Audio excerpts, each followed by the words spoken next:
Today we are continuing our study of matter with Chapter 5, Section 5, Water's Energy. One day, when Ben and his father were fishing, they came to a spot in the stream where the water rushed quickly along.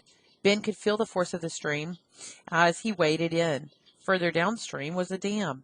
Here, the water stopped flowing and formed a deep pool. Would it surprise you to discover that both the swiftly flowing stream and the still, quiet pool contained energy? What is energy? If something is energy, it is able to do work. Thus, energy is the ability to do work. Scientists say that work is done when an object is moved. Are you doing any work right now? If you're sitting at your desk holding your book and reading silently, you are not doing any work in the way scientists use the term. Your mind is very busy, but it is not moving. If you hold your book up long enough, your arms might get tired, but you're not doing any work unless you move the book or turn the page. If you close your book and put it away, then you have done work. What is a force? Have you ever tried to lift a very heavy box? As you pushed and pulled and struggled, you probably thought that you were working very hard, but if you were unable to move the box, you did not do any work. You did not exert or put forth enough force to move the box. Force is a push or a pull on an object. There are forces which sometimes prevent work from being done. One of these forces is gravity.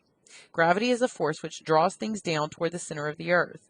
The weight of an object is determined by the force of gravity on the object.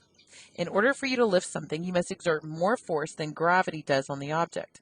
If a box weighs 15 pounds and you exert 14 pounds of force, you will not be able to lift the box.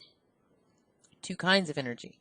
The water in the stream that rushed by Ben was moving, and all moving things have energy. A baseball zooming into center field is full of energy because it is moving. Some objects which are not moving have the potential of moving. They have energy stored in them. The energy in these objects is ready to be used. This kind of energy is potential energy.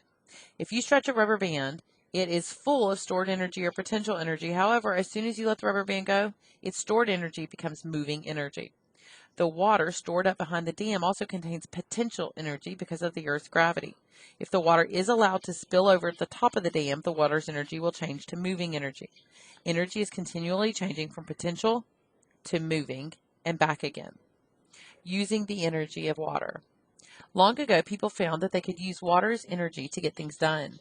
Water wheels have been used to run machinery since the time of the ancient Egyptians. The energy of moving water turns a wheel.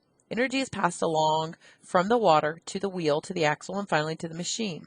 The water's energy causes the machine to do work. Water wheels were once used to run a machine which ground grain into flour. Today, water wheels are sometimes used in small power plants to generate electricity. Steam is full of energy. You will also remember that when water is heated, its molecules increase in speed and spread further apart. Heat supplies energy to the water. Steam expands to take up more space than the water it came from. 1 quart of water can produce 1,700 quarts of steam. If the steam is not given room in which to expand, it presses against the sides of the container with a great deal of force.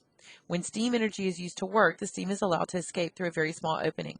As the steam escapes from its container, its energy turns a wheel which transfers the energy to a machine. Steam power was once used to run railroads, locomotives, steamships, and machines for weaving cloth. Today, steam power is widely used to run generators which produce electricity.